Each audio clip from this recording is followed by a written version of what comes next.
It was a tale of two games for the Devils these last couple days. One game in which they were able to make a playoff team look absolutely foolish, and then another game in which a second to last place team in the Central Division was able to make them look foolish, the Devils. So we have a lot to discuss in this episode because my prediction was wrong. Once again, I'm really in a slump right now. Buckle up. You're Locked On Devils, your daily podcast on the New Jersey Devils. Part of the Locked On Podcast Network, your team every day. Hi, this is Bryce Salvador, and you're Locked On Devils with Trey Matthews. Scores! Oh, Stevens stepped up, nailed it. Brodor's got the puck. What a shot. The Devils win the Stanley Cup. Alrighty now, what is up, New Jersey? Welcome back to the Locked On Devils podcast here on the Locked On Network. I'm your host, college hockey play-by-play announcer, and also Devils writer for Pucks and Pitchforks, Trey Matthews. And I'm flabbergasted, guys. I really am, because this was a tale of two different games for the New Jersey Devils. So in our previous matchup against the Pittsburgh Penguins, we made them look outright foolish. We made a playoff team look like that they were nothing. And this time around, going up against a depleted Chicago Blackhawks team, a team that's not really well known for their defense, and somehow, some way, they were able to net 8 goals on us, albeit 2 of those goals were empty netters, but still, it was not a good showing for the New Jersey Devils. So the one thing I want to do is give credit when credit is due. So Jesper Bratt and also Jack Hughes remained their good consistency, because Jack Hughes was able to have a 3-point night, and then Jesper Bratt was able to contribute with 2 goals. So like I said, I'll give credit when credit is due, and Sharon Govich was also able to continue his hot streak. He scored in this matchup as well, but overall, the New Jersey Devils, this is what I've been saying the past couple weeks in terms of the New Jersey Devils just scoring a lot of goals. It's wildly inconsistent. It seems like the Devils are just trying to outscore their opponents, if that makes sense. Like, you're probably thinking to yourself, no duh, they're trying to outscore their opponents. That's how you win the game. But at the end of the day, guys, it's like they're just trying to just rack up the goals, and hopefully it can exonerate their poor defense and their poor goaltending. Because look, I've seen the tweets. I saw a lot of people blaming John Gillies for this game, especially with the final 2 goals he let up in period number 3. And I get that. I get the frustration. However, this is a team effort. What do I mean by that? Well, I'll explain a little later, but let me give you guys my initial reactions period to period. So the New Jersey Devils, they didn't really get off to the best of starts in period number 1. They were able to lead after the period 2-1, but what happened that gosh darn it second period? It seems like the only victory that came in period number 2 was when Mikey McLeod was able to put Carpenter on his behind, because they got into a fight, and Mikey McLeod showed who was boss. And, remember, Mikey McLeod actually injured himself when he fought in the Dallas Stars game. So luckily he needed some sort of redemption. So I love the physicality from Mikey McLeod. I just love his overall energy. So like I said, that was the only victory in period number 2 for the New Jersey Devils, because it was all Chicago Blackhawks. They were able to score 3 unanswered goals, and all of them were on the power play. So going back to what I said about this being a team effort, remember, I think some of my loyal listeners will attest to this. Usually I'm very hesitant to blame the goalie in power play goal situations, because it's not really the goalie's fault that we send someone to the penalty box. Because if we look at it, guys, like I said, those 3 goals scored by the Chicago Blackhawks in period number 2, all 3 of them were power play goals. So is it really John Gillies, or is it the New Jersey Devils not really stepping up their game in a penalty kill? Because your job is to help out your goalie so he doesn't have to work that much. So like I said, I know a lot of you are blaming John Gillies for this game, but I'm just saying, pump the brakes a little bit. Did he have the best outing in this game? Absolutely 100% no. But at the same time, I don't think this loss is entirely on him. There are some goals that I think he wants back, especially in period number 3 when he led up 2. But when you look at the replay, guys, like when you look at what happened, look at the defensive situation for the New Jersey Devils, which was little to no defense, because it was a 2-on-1 situation, odd man rush in favor of the Chicago Blackhawks. So you're really leaving John Gillies out there like a deer in headlights. You're not helping him on the defensive side of things. Seriously, all you have to do is just look at the highlights, and then you look at those 2 goals that the Chicago Blackhawks scored in period number 3. And aside from those 2 empty netters, when you're looking at the first 2 goals of that period, you just see that the Devils were in a no-win situation, because, like I said, 2-on-1 in favor of the Chicago Blackhawks. Now, backtracking a little bit, do I think John Gillies wants those 2 opportunities back? I'm sure he does, especially since Siegenthaler was able to tie the game early on in period number 3. But we got to shift our focus to the poor defensive lapses for the New Jersey Devils. That cannot happen. Look, I get it. The Chicago Blackhawks aren't exactly the best team in the league. That's why I was hoping for a win for the New Jersey Devils, because I was just like, they're going to be riding that momentum coming in from yesterday. And I was just like, okay, their offense is going to be there. Now the question is, what's going to happen to their goaltending situation, and also what's going to happen to their defensive situation, because I was just like, will that hold up to the test of time? I'm going to give you guys what I think the Devils should have going into that game momentarily. But first, it is time for the first live read this morning, and it comes from our friends at Built Bar. So this is the time of year that I've pretty much given up on all my New Year's resolutions, but not this year. I'm sticking to my resolution to eat right thanks to Built Bar. It almost feels like it's not really a resolution because I actually enjoy eating them. Have you ever tried the Puffs? If you haven't, you're missing out on Built Bar's best tasting bars. Puffs are the first ever protein-infused marshmallow. They're fluffy, they're marshmallowy, they're not just a protein bar, they're a treat, and they're covered in 100% real chocolate. Puffs are a fan favorite with some incredible, yummy, cinnamon churro, coconut, marshmallow, banana cream pie. So good. These are going to be your new favorite. All Built Bars are covered in 100% real chocolate. Yes, Puffs included. 100% real chocolate. Like I said, low calorie, high protein. Replace your candy bars with these. They are better. A typical candy bar can be anywhere from 200 to 300 calories. Most Built Bars contain 130 calories, 4 grams of sugar, 4 net carbs, and 17 grams of protein.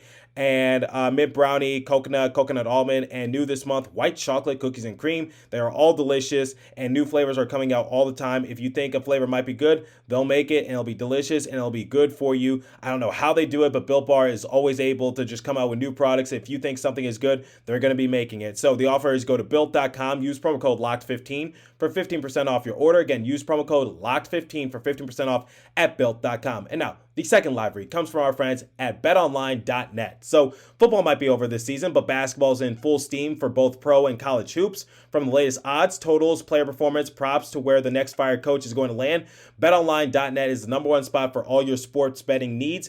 BetOnline remains the best spot for all your sports scores, podcasts, and news this season. And it's not just basketball. BetOnline.net is your source for NASCAR, hockey, boxing, and UFC odds, right to the Olympic coverage and information, or I guess you can add was. Head to the website today or use your mobile device to learn more about the trends in action. BetOnline, where the game starts.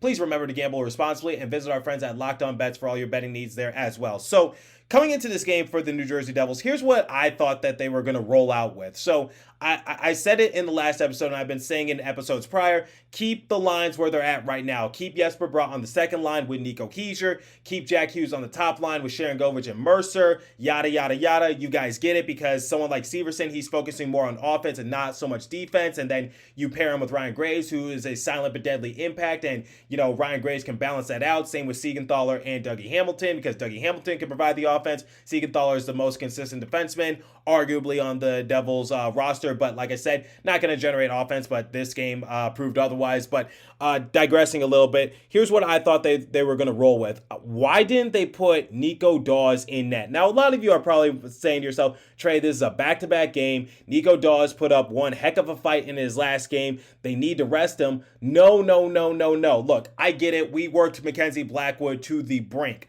But here's what I've been saying in episodes prior after Mackenzie Blackwood got hurt. I said that you need to rely on the hot hand. If your goalie is having a good outing, keep him in for as long as you potentially can, not just for a one-off type of thing, because like I said, we don't have consistent goaltending, and until we search for that answer at the trade deadline, because I've been hearing reports that the Devils are actively shopping for a potential goalie at the trade deadline, which is a few weeks away. I was just like, okay, if a goalie has a good game, like if John Gillies has a good game, if Nico Daws has a good game, keep them in as long as you potentially can. It's a back-to-back. They're young. They'll recover. I'm sure they'll be just fine. But, you know, I get that there might be a risk to that, but at the same time, we're trying to rack up wins here. So you need to leave Nico Daws in, especially since he had a good outing in the last matchup against the Pittsburgh Penguins. Rely on that hot hand. I get that the Chicago Blackhawks are depleted. I get that coming into this matchup, they lost 7 straight at home. But at the same time, it's just like, keep relying on that hot hand, because no win is a guaranteed win anymore for the New Jersey Devils. I am done saying like gimme wins. I almost said that this game against the Blackhawks might be a gimme win for them, and I said that they were going to win 5-2. So, but I refrained from saying it was going to be a gimme win just because, like I said, no win is a guaranteed win for the New Jersey Devils. They have to prove to me otherwise that they can win consistently, and they really could have gone on a 2-game win streak had they just strategized a little bit better. But like I said, the Achilles heel for the New Jersey Devils was poor defense, poor goaltending, and a poor second period. It seems like I repeat myself every loss because these are the 3 factors that the New Jersey Devils always have to face with, which is it's either poor goaltending, it's either poor defense, or a poor second period. And I get it, guys. You want to blame John Gillies for this overall outing, but like I said, and I got to remain true to my word, I'm usually a little hesitant when I judge a goalie when he lets up a power play goal because it's not his fault that his team entered the power play. Or you want to blame John Gillies for those 2 goals that he let up in period number 3. Well, you can't really do that just because it was a 2-on-1 odd man rush. Do I think if Mackenzie Blackwood was in net, those goals would be stopped? Same with Jonathan Bernier? I would like to think so, but at the same time, I don't know, but you're not really doing your goalie any favors. So this overall game was just a complete nightmare for the New Jersey Devils. They did have some bright spots. So Siegenthaler, like I said, doesn't really generate the points for the Devils, but he was able to have a 3-point night. An interesting fact, Siegenthaler got his first goal as a New Jersey Devil. I was actually not aware of that. I thought he scored last season, but nope, this is his first goal as a New Jersey Devil, and it came at the right possible time because the Devils were in need of a goal. It was a final period of regulation, and Jonas Siegenthaler, off the assist from Tatar and Hamilton, was able to tie the game for a piece, but then Chicago Blackhawks scored 2 unanswered goals thanks to a couple odd man rush situations that didn't go in the way of the New Jersey Devils. So, like I said, just not a good showing from our boys this time around. They got to put up a better effort than that. Like, I get that the Devils aren't a threat to win because at the top of the Chicago Blackhawks broadcast, like you guys, I think some of you guys know that I like to listen to opposing teams' broadcasts as well, just to learn and just grow as a hockey announcer myself. And they said that the New Jersey Devils were like in the 27th position in terms of goals against. And early on in the season, when they weren't like 7-2 or something like of that nature, when they got off to a pretty decent start to the season, it was like 2 point something. So you see that the New Jersey Devils just they've just taken a huge hit in terms of goals allowed, and that's why they're struggling to reach 500. That's why they're right now sinking and drowning. And they don't know what to do. But, on the bright side, there are some positive takeaways from this game because at the beginning of the season, guys, I said if all went well for Jack Hughes, I said maybe he could score anywhere from like 70 to 75 points. I believe I did say that prediction. And according to Alex Chavancy, it had Jack Hughes been healthy, like had he not suffered that shoulder injury, Jack Hughes' 36 points in 32 games comes out to a 92-point pace over 82 games. So if Jack Hughes did not suffer that shoulder injury against the Seattle Kraken, he's on pace to get 92 points. So, that's actually pretty impressive because, like I said, I projected for Jack Hughes to have a breakout year. People were saying that Jack Hughes would score anywhere from like 50 to 60 points. And I was just like, no, I don't believe his ceiling is that low. I think he could get anywhere from 70 to 75 points. And he's well on the pace to do that despite missing significant amount of time. But overall, I think the only issue that I would say for Jack Hughes, because he was actually playing a pretty good game this evening. He was, running around. He was making an impact. Like I said, he had a 3-point night. I think the one issue I have with Jack Hughes was that that turnover that he had in period number 3 that led to Patrick Kane getting his third goal of the game and getting the hat trick. And that's what resulted in the Chicago Blackhawks getting their first empty netter towards the end of the game. So I think that's my only issue with Jack Hughes. Speaking of turnovers, let's go back to period number 1. So let's rewind just a bit. The first goal of the game scored by the Chicago Blackhawks. What a terrible pass from Ty Smith. I don't know what's going on with this kid.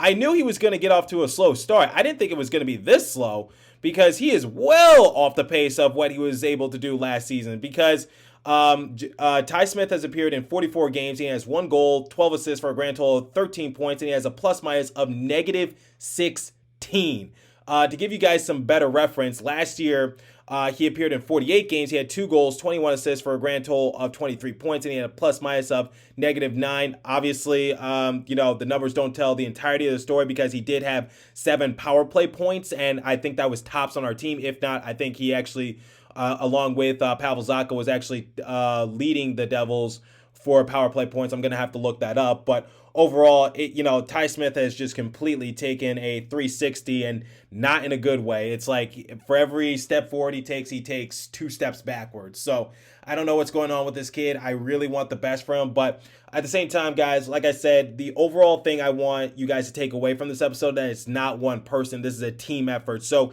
when looking at that turnover by Ty Smith, was it a crappy pass? Yes, but at the same time, I felt as though Jack Hughes, that's kind of catchable, if you know what I mean. So like, I don't know if any of my fans are baseball fans, but in baseball, like if someone throws a ball in the dirt from like third base, is it the best of throws? No, but at the same time, it's still catchable for the first baseman because, one of the basics of first baseman is that they learn how to scoop the ball. So in that instance, I felt as though that puck was catchable or at least, attainable for Jack Hughes, but he just flat out missed it. And maybe he was just a couple steps up further ahead of the puck looking at the replay. But I think that puck was well within striking distance for Jack Hughes. So like I said, when you're blaming Ty Smith, when you're blaming John Gillies, at the same time, should they be blamed? Yes, they should be held accountable.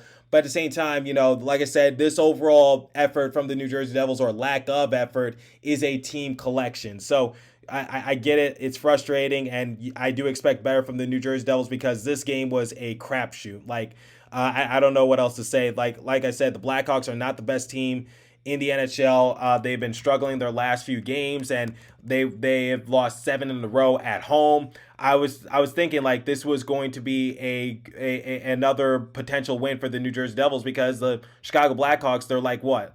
They're second to last in the Central, just above the Arizona Coyotes. So when looking at the previous games for the Chicago Blackhawks prior to this Devils game, they lost to the Panthers 5-2, but then again, the Panthers are one of the best teams in the NHL. Then they lost to the Stars in a shootout 1-0, lost to the Columbus Blue Jackets 7-4, and they won against the Winnipeg Jets 3-1. Then they lost to the St. Louis Blues 5-1. So I was just looking at their past few games. I was just like, they don't really have a lot of momentum going their way. So maybe this could be a win for the New Jersey Devils, but 8-5, wow. Oh man, that's an absolute gong show. I don't know what else to say, but overall the Devils have got to be better, and I think the overall takeaways for this game for the New Jersey Devils is that they should have relied, Lindy Ruff should have put in Nico Dawes to start the game. Like, I don't know why you don't ride that hot hand. I don't know what happened. The offense was there for the New Jersey Devils. Like, you can beat a team by scoring 5 goals easily. But, when you're letting up 8 goals like that and you're letting Patrick Kane get the hat trick, especially when he got his third goal off a bad turnover from Jack Hughes, one of our best players, I don't know what else to really say in that regards. It was just, like I said, I know I sound like a broken record when I say this, but it was just very disappointing. Very disappointing. The Devils have got to learn how to play better in the second period. I had a listener reach out to me saying, like, every period is bad for the New Jersey Devils. Well, the thing is, the second period is always worse than the first period and then the third period. So for some reason, the Devils always slip up in period number 2. The Devils are supposed to have one of the top 10 penalty kills in the NHL, and yet you allow 3 back-to-back power play goals. That is unacceptable. I'm not going to blame John Gillies in that regards, and take it however you want to take it, but I think John Gillies, while it wasn't his best showing, I don't think he should be entirely blamed for this game. So, all in all, the New Jersey Devils allowed 8 goals, and 6 of them came from a combined effort from Patrick Kane and Brandon Hagel because each of them had a hat trick. So, to wrap up this episode, I'm going to compare stats, and then I'm going to give a final letter grade in terms of overall performance from the New Jersey Devils, like I do with every post-game recap. So, shots on goal differential, 37-36 in favor of the Blackhawks. Face-off percentage, 58% to 42% in favor of the Devils. Power play, Devils were 0 for 2. Blackhawks were 3 for 4. Once again, all 3 of their power play goals came in period number 2, back to back to back.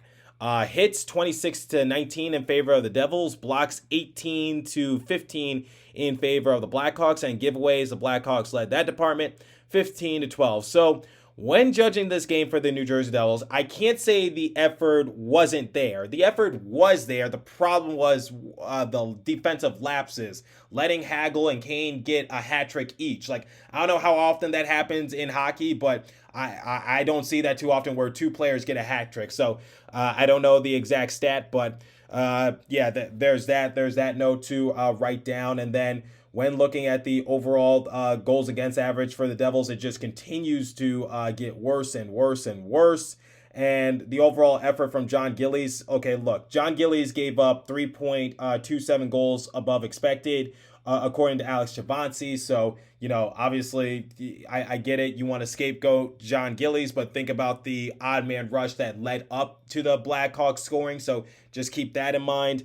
There's some positive aspects, and there's also a lot of negative aspects. So I'm going to give the New Jersey Devils a D+, because it wasn't the worst game that I ever saw. And I think, the two empty netters don't really do the Devils any justice, because they were able to tie it up in period number 3. So like I said, the effort was somewhat there for the Devils. They just didn't know how to close, and they just had too many defensive lapses, and the Chicago Blackhawks were able to capitalize on it. So when putting that game into context, I think it wasn't the worst showing, wasn't the best, but I'm just not comfortable with giving the Devils a C for this game, because I know they could do better, especially in period number 2 when you allow 3 power play goals and you're not helping out John Gillies at all. So D+ for the New Jersey Devils. So I'm curious to hear your guys' thoughts. What are your opinions about this overall game? Do you agree with my rating? Do you agree with what I said in terms of maybe we shouldn't be blaming John Gillies or Ty Smith? Maybe we shouldn't be just scapegoating one player, because it is a team effort and you got to look what led up to that goal. So just putting that out there. As for today's episode, guys, that's all the time I have for you. Thanks for listening. Continue to stay safe. Have a wonderful day, New Jersey. Go Devils, and I'll catch you guys in the next episode. Thanks for listening once again.